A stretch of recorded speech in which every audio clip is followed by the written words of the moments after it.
नमस्कार। आपने टाइटल में यही देखा ना कि इस देवी की उपासना कभी फेल नहीं होती, चाहे धन के मामले में हो, चाहे किसी भी काम के सफलता के मामले हो। अगर इस देवी की उपासना करेंगे तो आपका लक्ष्य आपका मुट्ठी में होगा। आप समाज के एक सम्मानित आदमी बनेंगे। आपके पास धन दौलत पैसों का ढेर होगा, बड़ी गाड़ी होगी, लग्जरियस कार होगी, और ऐसे बन जाएंगे आप जैसे कोरोना काल में कई लोगों ने कई लाखों रुपए बांटे, लोगों को दिए। सोनू सूद है एक, कितने पैसे बांटे उन्होंने, क्या जान आई होगी किसी इंसान के अंदर। कोरोना काल में कोई भूख से तड़प रहा, कोई साइकिल नहीं है, कहाँ जाऊँ, क्या जाऊँ और कैसे जीवन बचाऊं। तब तक फ़ोन आ जाता, मिलाप हो जाता है कि घबराना नहीं, मैं भेजूंगा पैसे, और पैसे भेजे। ऐसे बन जाओगे आप। उस देवी का नाम है श्रम देवी, यानी मेहनत। इसके साथ दो तीन चीज़ आपने ज़रा रखनी है और मेहनत करनी है। खरगोश और कछुए की दौड़ में कौन जीता था? कछुआ, क्योंकि वो कंटिन्यू चलता गया, कंटिन्यू, आस्ते आस्ते गया लेकिन कंटिन्यू गया, रुका नहीं वो, और जीत गया। और खरगोश तेजी से दौड़ा और फिर बोला जरा आराम कर लेता हूँ, क्या आराम, वर्षों का सो दे रही है। तो दूसरी बात आ जाती कंटिन्यू। तीसरी बात है लक्ष्य पर फोकस। आपके लक्ष्य पर अपना फोकस होना चाहिए, ध्यान होना चाहिए। मैंने एक बार और भी मैंने ऐसी वीडियो बनाई थी जिसमें मैंने नेपोलियन बोनापार्ट की कहानी सुनाई थी। नेपोलियन बोनापार्ट जब फ्रांस का सम्राट बन गया तो जहाँ वो एक कमरा किराए में लेके पड़ता था, उस कमरे में गया वो देखने के लिए, बेस बदल करके, अकेले अकेले। तो वहाँ सामने एक लड़की रहती थी उसी की उम्र की। तो देखा देखा देखा नेपोलियन बोनापार्ट में नज़र आ गई वो भी। गया नेपोलियन उसके पास, बोला बहुत साल पहले एक लड़का रहता था यहाँ पर, नेपोलियन पढ़ाई करता था, कमरा किराए में लेकर के, उसके बारे में कुछ बता सकोगे तुम?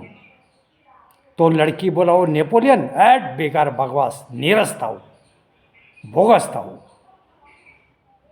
तो नेपोलियन ने बोला ठीक बोला देवी तुमने, अगर वो नीरस नहीं होता तो आज तुम्हारे सामने फ्रांस का सम्राट बन के खड़ा नहीं होता।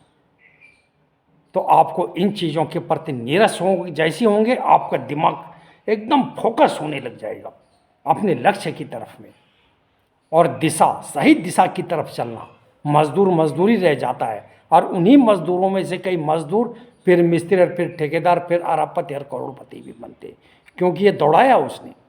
यार ऐसा है ऐसा है, ये ठेकेदार है, मैं क्यों नहीं बन सकता। एक ईंट में कितने, एक दीवार बनाने में कितनी ईंट लग रही होगी, 6x6 की दीवार बनाने में कितना सीमेंट लग रहा होगा, लेबर चार्ज क्या होगा। ऐसे दौड़ाते रहा वो, फिर धीरे धीरे मिस्त्री बना, फिर छोटे छोटे ठेके लिया, अपना व्यवहार अच्छा रखा, और नामी गिरामी ठेकेदार बन गया शहर का। भाखड़ा नंगल डैम एक मजदूर ने बना रखा है। अमेरिका में जब बांध बनते थे वहाँ वो मजदूरी करता था, और जब भाखड़ा नंगल डैम का टेंडर पड़ा ना तो उसने भी टेंडर भर दिया, पास हो गया, उसका बनाया हुआ है। इंजीनियर फेल हो गया और मजदूर पास हो गया। इतना माहिर बन गया था वो बांध बनाने में एक मजदूर से। तो फोकस उसका ठीक जगह पर था। तो ऐसा है साथियों, अपना कंटिन्यू रखना, एक लक्ष्य निर्धारित करना। मान लो कोई लक्ष्य निर्धारित नहीं हो रहा है, क्या करूं कि मेरे पास इतने पैसे आ जाए, मैं नामी गिरामी, आप काम मत छोड़ना।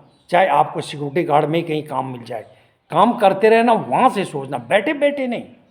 घर में निकम्मा होके बैठ गया, यार मैं सोचता रहूँ और क्या, नहीं हो पाएगा। ऐसे में लगना पड़ेगा आपको काम का। वो शुरुआत हो गई, वो शुरुआत हो गई एक काम की, आपको आगे बढ़ाने के काम की शुरुआत हो गई, चाहे कुछ भी हो।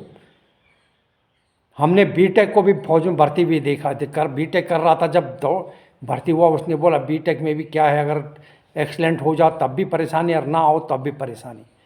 ये गया फौज में भर्ती हो गया, सिपाही है, फौज में भर्ती है, ठीक है, उस जीवन उसका सुरक्षित हो गया उसका। ये अग्निवीर नहीं, आज से कई साल पहले की घटना है।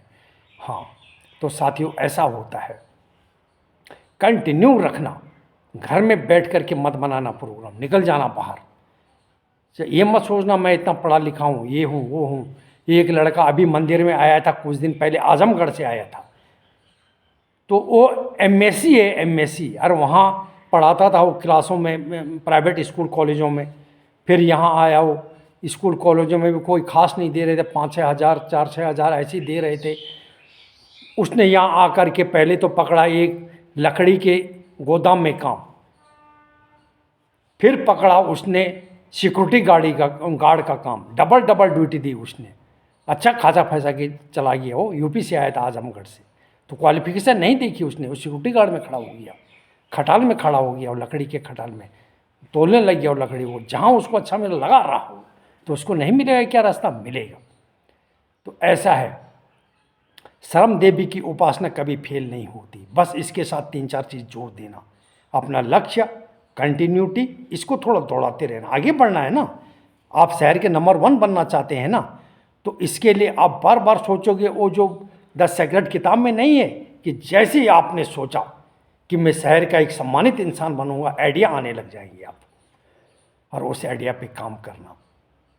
शर्म देवी को मत भूलना दोस्तों, दर्शकों, यही उम्र है, लग जाओ। ऐसे खाली मत बैठो, देने वाला बनो, मांगने वाला नहीं। धन्यवाद, थैंक यू।